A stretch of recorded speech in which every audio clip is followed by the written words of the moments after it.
আসসালামু আলাইকুম এভরিওয়ান, আপনাদের সবাইকে বিপিএল সাপ্তাহিক আপডেটের নতুন আরও একটি ভিডিওতে স্বাগতম। এভাবে বিপিএল যে সাপ্তাহিক আপডেট দিই সেটি হয়তোবা আগামী সপ্তাহ থেকে দেওয়া সম্ভব হবে না, কারণ হচ্ছে আগামী সপ্তাহ থেকে তো বিপিএল শুরু হয়ে যাবে আগামী 30 ডিসেম্বর থেকে। তখন বিপিএল সাপ্তাহিক আপডেট করব না, তখন করব বিপিএল এর যে গ্যাপগুলো থাকবে, গ্যাপে গ্যাপে বিভিন্ন তথ্য বা বিভিন্ন বিশ্লেষণ নিয়ে তখন আসব। তো এই বিপিএল এর এখন বর্তমান সর্বশেষ বিপিএল সাপ্তাহিক আপডেটে আজকে অনেকগুলো আপডেট থাকছে। 7 দলের সর্বশেষ যত আপডেট আছে গত এক সপ্তাহে সবগুলো আপনাদের সামনে উপস্থাপন করব। এর মধ্যে ঢাকা ক্যাপিটালস দল নতুন 3জন ক্রিকেটারকে তারা দলে ভিড়িয়েছে। তারপর চিটাগং কিংস 2জন ক্রিকেটারকে দলে ভিড়িয়েছে। দুর্বার আছে 4জন ক্রিকেটারকে দলে ভিড়িয়েছে। খুলনা টাইগার্স 2জন ক্রিকেটারকে দলে ভিড়িয়েছে। সিলেট স্ট্রাইকার্স একজনকে দলে ভিড়িয়েছে। ফরচুন বরিশাল একজনকে এবং রংপুর রাইডার্স একজন ক্রিকেটারকে দলে ভিড়িয়েছে। এই সকল কিছু নিয়ে আজকের এই ভিডিওতে কথা বলবো। প্রথমত যদি ঢাকা ক্যাপিটালস নিয়ে কথা বলি, ঢাকা ক্যাপিটালস 2জন লোকাল এবং একজন বিদেশি ক্রিকেটারকে তাদের দলে ভিড়িয়েছে। এখন বিদেশি ক্রিকেটারকে কেন দলে ভিড়িয়েছে সেটা বলার আগে একটি গুরুত্বপূর্ণ কথা বলা উচিত, সেটি হচ্ছে 22 বছর বয়সী পাকিস্তানি বাহাতি টপ অর্ডার ব্যাটসম্যান সাইম আইয়ুবকে কিন্তু ঢাকা ক্যাপিটালস একদম শুরুর দিকে সাইন করেছিল। সেই সাইম আইয়ুব আসন্ন বিপিএলে খেলতে আসতে পারবে না, সেটা আগে আমি আমার ঢাকা ক্যাপিটালসের বিদেশিদের আপডেট ভিডিওতে বলেছিলাম যে সাইম আইয়ুব কিন্তু বর্তমানে পাকিস্তান এবং সাউথ আফ্রিকার মধ্যকার টেস্ট সিরিজে খেলছে। টেস্ট সিরিজ শেষ হবে আগামী 7 জানুয়ারি। তারপর 7 জানুয়ারি থেকে 15 জানুয়ারি একটি বিরতি আছে এক সপ্তাহের। তারপর আগামী 16 জানুয়ারি থেকে 28 জানুয়ারি 2 ম্যাচে টেস্ট সিরিজ খেলবে তারা পাকিস্তান ওয়েস্ট ইন্ডিজের বিপক্ষে। তারপর পাকিস্তান ত্রিদেশীয় একটি সিরিজ খেলবে আসন্ন চ্যাম্পিয়ন্স ট্রফিকে সামনে রেখে, যার কারণে এই মাঝখানে যে 8 জানুয়ারি থেকে যে 15 জানুয়ারির এক সপ্তাহের গ্যাপ আসলে সাইম আইয়ুবকে এই গ্যাপের মধ্যে আসতে হবে, কারণ সে ওয়েস্ট ইন্ডিজের বিপক্ষে টেস্ট সিরিজের স্কোয়াডেও থাকবে, এমনকি সাউথ আফ্রিকার বিপক্ষে যে টেস্ট সিরিজটা আছে সেই স্কোয়াডেও সে আছে। যার কারণে এই এক সপ্তাহের জন্য 3-4 ম্যাচের জন্য তাকে এনওসি দিবে কিনা পিসিবি পাকিস্তান ক্রিকেট বোর্ড, সেটি কিন্তু একটি সন্দেহান ছিল সবার মনে। এবার সেটি কনফার্ম হলো, আসন্ন বিপিএলে সাইম আইয়ুবকে এনওসি দিচ্ছে না পাকিস্তান ক্রিকেট বোর্ড, যার কারণে সাইম আইয়ুব আসন্ন বিপিএলে ঢাকা ক্যাপিটালসের জার্সিতে তাকে দেখা যাবে না, এমনটাই একদম ফাইনাল হয়ে গেছে। তারপর ঢাকা ক্যাপিটালস এই সাইম আইয়ুবের রিপ্লেসমেন্ট হিসেবে তারা 30 বছর বয়সী নামিবিয়ার বাহাতি opener wicket keeper batsman JP কোয়েটজিকে তারা তাদের দলে ভিড়িয়েছে। 77টি টি20 ম্যাচ খেলার তার অভিজ্ঞতা আছে। এখন সাইম আইয়ুবের বিকল্প হিসেবে এখন এই নামিবিয়ার ক্রিকেটার কতটুকু যৌক্তিক সেটি নিয়ে তো বিস্তর আলোচনার বিষয় আছে, কিন্তু এই ভিডিওতে করলে অনেক বড় হয়ে যাবে। এছাড়া 2জন আরও লোকাল ক্রিকেটারকে তারা দলে ভিড়িয়েছে ঢাকা ক্যাপিটালস। তারা হচ্ছে তারা 32 বছর বয়সী বাহাতি অর্থোডক্স স্পিনার নাজমুল ইসলাম অপুকে তারা তাদের দলে ভিড়িয়েছে। নাজমুল ইসলাম অপু এখন পর্যন্ত 102টি টি20 ম্যাচ খেলেছে তার এই পুরো কেরিয়ারে, টি20 ক্যারিয়ারে। তারপর এছাড়াও তারা একজন বাহাতি পেসার, ডোমেস্টিকের বাহাতি পেসার মেহেদি হাসান রানাকে তারা দলে ভিড়িয়েছে। এই 27 বছর বয়সী বাহাতি পেসার মেহেদি রানার কিন্তু বিপিএলে মোটামুটি ভালো রেকর্ড আছে। এখন পর্যন্ত সে 51টি টি20 ম্যাচ খেলেছে এই ডোমেস্টিক টি20 ক্রিকেটে। তারপর এটা গেল ঢাকা ক্যাপিটালস। তারপর ঢাকা ক্যাপিটালস কিন্তু আগামীকাল 28 ডিসেম্বর তাদের থিম সং এবং জার্সি উন্মোচন করবে। যদিও ঢাকা ক্যাপিটালস কিন্তু অলরেডি তারা তাদের প্র্যাকটিস জার্সি পরে কিন্তু তারা প্র্যাকটিস করে ফেলেছে খালেদ মাহমুদ সুজনের অধীনে গতকালকে। এখন আগামীকাল তাদের জার্সি এবং তাদের থিম সং উন্মোচন হবে, সেখানে আমরা তাদের অফিসিয়াল ম্যাচ জার্সিটা দেখতে পারবো, যেখানে শাকিব খান সহ 15 জন অভিনেত্রীরা সেই থিম সঙ্গে থাকবে, যেটি গিয়েছে প্রীতম হাসান। এবং এই থিম সঙ্গের জন্য প্রায় 1 কোটি টাকার মতো বাজেট ধরা হয়েছে শাকিব খান এবং ঢাকা ক্যাপিটালসের পক্ষ থেকে। তারপর আমরা যদি চলে যাই চিটাগং কিংসের মধ্যে, চিটাগং কিংস তারাও গতকাল তাদের অফিসিয়াল অনুশীলন শুরু করে দিয়েছে, আজকেও তারা করবে। তাদের হেড কোচ শন টেটের আন্ডারে তারা কোচিং অনুশীলন শুরু করে দিয়েছে। গতকাল তাদের বিদেশি কোনো ক্রিকেটার ছিল না, আজকে থেকে তাদের বিদেশি ক্রিকেটার আসা শুরু হবে, আজকে রাতে থেকে হয়তো বা আসা শুরু হবে।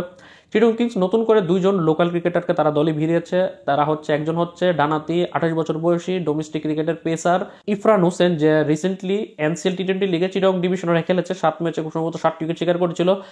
আর এর পাশাপাশি তারা সিলেটের ক্রিকেটার বাহাতি অর্থোডক্স স্পিনার নাবিল সামাদকে তারা তাদের দলে ভিড়িয়েছে। নাবিল সামাদ কিন্তু গত এনসিএল টি20 লিগে 6টি ম্যাচ খেলেছে। নাবিল সামাদের কিন্তু টি20 ক্রিকেটে মানে বাংলাদেশের হয়ে ডোমেস্টিকে 84টি টি20 ম্যাচ খেলার অভিজ্ঞতা আছে। আর অন্যদিকে যদি আমরা কথা বলি সেই 28 বছর বয়সী ইরফান হোসেনের কথা, ইরফান হোসেনেরও তার এই কেরিয়ারে সে এখন পর্যন্ত 18টি টি20 ম্যাচ খেলেছে।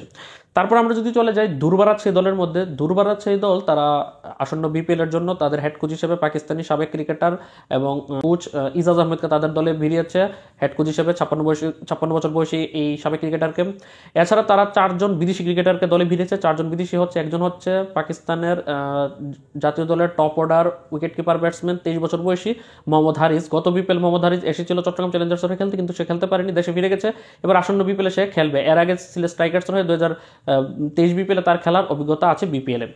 এই গেল মোহাম্মদ হারিস। এছাড়াও তারা জিম্বাবুয়ের 30 বছর বয়সী leg spinning bowling allrounder Ryan বালকে তারা দলে ভিড়েছে। আসন্ন বিপিএলে রায়ান বাল পুরো সিজনই খেলার কথা। এছাড়াও তারা ওয়েস্ট ইন্ডিজের under cricketer pace bowling allrounder Nathan এডওয়ার্ডকে তারা দলে ভিড়েছে। এছাড়াও তারা পাকিস্তানের আরেক under cricketer spin bowling allrounder বাহাতি স্পিন বোলিং অলরাউন্ডার আরাফাত মিনহাজকেও তারা তাদের দলে ভিড়িয়েছে। এইগুলো দুর্বার আছে 4 জন বিদেশি ক্রিকেটার আপডেট। এছাড়াও দুর্বার আছে আরও 1-2 জন বিদেশি বড় ক্রিকেটারকে আনতে চাই। তারপর আমরা যদি চলে যাই খুলনা টাইগার্স দল একজন লোকাল এবং একজন বিদেশি ক্রিকেটারকে তাদের দলে ভিড়িয়েছে। তারা তাদের দলের 7ম বিদেশি ক্রিকেটার হিসেবে তারা দলে ভিড়িয়েছে ডানাতি পেসার 30 বছর বয়সী পাকিস্তানি সালমান ইরশাদকে।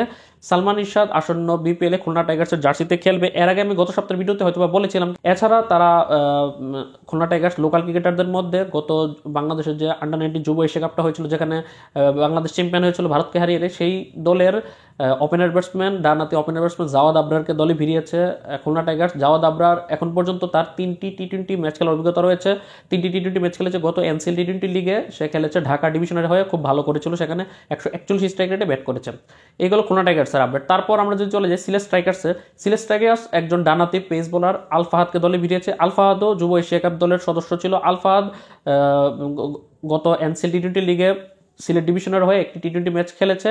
আসন্ন বিপিএল সে সিলেট স্ট্রাইকার্সের হয়ে খেলবে। সিলেট স্ট্রাইকার্সের আরও একটি গুরুত্বপূর্ণ আপডেট আছে। সেই আপডেটটা হচ্ছে সিলেট স্ট্রাইকার্সের বিদেশি spin bowling all rounder Samiullah Shinwari গতকাল রাতেই বাংলাদেশের উদ্দেশ্যে রওনা দিয়েছে। অলরেডি হয়তো বাংলাদেশে পৌঁছে গেছে। আজকের অনুশীলন বা আগামীকার অনুশীলন থেকে তারা সিলেট স্ট্রাইকার্সের দলের অনুশীলন সে উপস্থিত থাকবে এবং আসন্ন বিপিএল পুরো সিজনই খেলবে সামিউল্লাহ শেনওয়ারি। তারপর আমরা যদি চলে যাই ফরচুন বরিশাল আপডেটের দিকে। ফরচুন বরিশাল একজন লোকাল উদীয়মান ক্রিকেটারকে দলে ভিড়িয়েছে।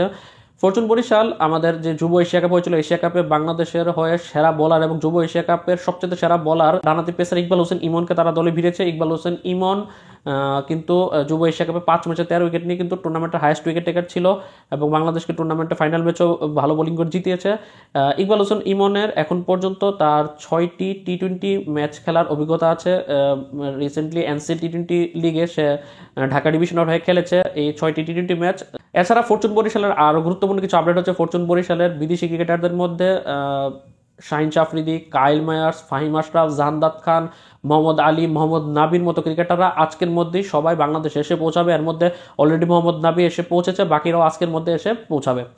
এমনকি কাইল মায়ার্স, যার কথা শোনা গিয়েছিল যে কাইল মায়ার্স হয়তো নাও আসতে পারে, আমিও এমনটা ইঙ্গিত দিয়েছিলাম। এখন কাইল মায়ার্স আসছে, আসন্ন বিপিএলে খেলবে ফরচুন বরিশালে হয়ে, তবে কত ম্যাচ খেলবে সেটি এখন পর্যন্ত জানা যায়নি। তারপর আমরা যদি চলে যাই সবশেষ দল রংপুর রাইডার্স দিকে। রংপুর রাইডার্স একজন লোকাল ক্রিকেটারকে দলে ভিড়েছে, সেটাও যুব এশিয়া কাপের ক্রিকেটার টপ অর্ডার ডানাতি ব্যাটসম্যান এবং ডানাতি অফ ব্রেক বোলার আজিজুল হাকিম তামিমকে দলে ভিড়েছে। আজিজুল হাকিম তামিম কিন্তু যুব এশিয়া কাপের দুর্দান্ত ব্যাটিং করেছে, বাংলাদেশের হয়ে সর্বোচ্চ রানও করেছে এবং আজিজুল হাকিম তামিম কিন্তু রিসেন্টলি এনসিএল টি-20 লিগে খুলনা ডিভিশনের হয়ে মোট 9টি ম্যাচ খেলেছে। 9 ম্যাচে দুর্দান্ত খেলেছে, ব্যাটিংয়ে ভালো করেছে, বোলিং তো করার সুযোগ পায়নি ওইভাবে। এছাড়া রংপুর রাইডার্সের সবচেয়ে বড় একটি দুঃসংবাদ হচ্ছে রংপুর রাইডার্স ফ্যান্সদের জন্য, সেটি হচ্ছে তারা 18 বছর বয়সী আফগানিস্তানের যে আন্ডার-19 ক্রিকেটার আল্লাহ মোহাম্মদ গাজানফারকে দলে ভিড়িয়েছিল। আল্লাহ মোহাম্মদ গাজানফার আসন্ন বিপিএলে তার আশা হচ্ছে না, এমনটাই রংপুর রাইডার্স গতকাল রাতে একটি পোস্টের মাধ্যমে জানিয়েছে যে আল্লাহ মোহাম্মদ গাজানফার আসন্ন বিপিএলে খেলতে পারবে না, কারণ তার জাতীয় দলের কমিটমেন্টের কারণে। কারণ আফগানিস্তান জাতীয় দলের টেস্ট দলে সে ডাক পেয়েছে, যার কারণে আসন্ন বিপিএলে আমরা গাজানফারকে দেখতে পারবো না। যদি গাজানফার থাকতো রংপুর রাইডার্সের চেহারাটা কিন্তু বলতে যেত। এখন গাজানফার না থাকাতে কিন্তু তাদের দলের স্পিন ডিপার্টমেন্ট একটু কিছুটা দুর্বল হয়ে গেছে, কারণ গাজানফার আসবে এরকমটা জেনে কিন্তু রংপুর রাইডার্স ওইভাবে দলটা সাজিয়েছিল। এবার তার বিকল্প অবশ্যই তাদের ভাবতে হবে। তো এই হচ্ছে বিপিএল এর 7 দলের সর্বশেষ আপডেট। আমি যখন ভিডিওটা শ্যুট করছি এতক্ষণ পর্যন্ত আমি যেই আপডেটগুলো দিলাম এগুলো আমার ভিডিও শ্যুট করার আগে পর্যন্ত যতগুলো তথ্য আমি পেয়েছি সেগুলো আপনাদের সামনে উপস্থাপন করেছি। আপনারা তথ্যগুলো পেলেন। এখন পর্যন্ত গত এক সপ্তাহে যতগুলো তথ্য আমার সামনে এসেছে সবগুলো আপনাদের সামনে উপস্থাপন করলাম। তারপর এখন এই ভিডিও শ্যুট করার পরে যদি বা পাবলিশ হওয়ার পর্যন্ত আরও কিছু তথ্য যদি আরও সামনে আসে সেটি নিয়ে আমি আগামীতে কথা বলবো। ততক্ষণ পর্যন্ত ভালো থাকুন, সুস্থ থাকুন, স্পোর্টস চ্যানেলের পাশে থাকুন। আল্লাহ হাফেজ।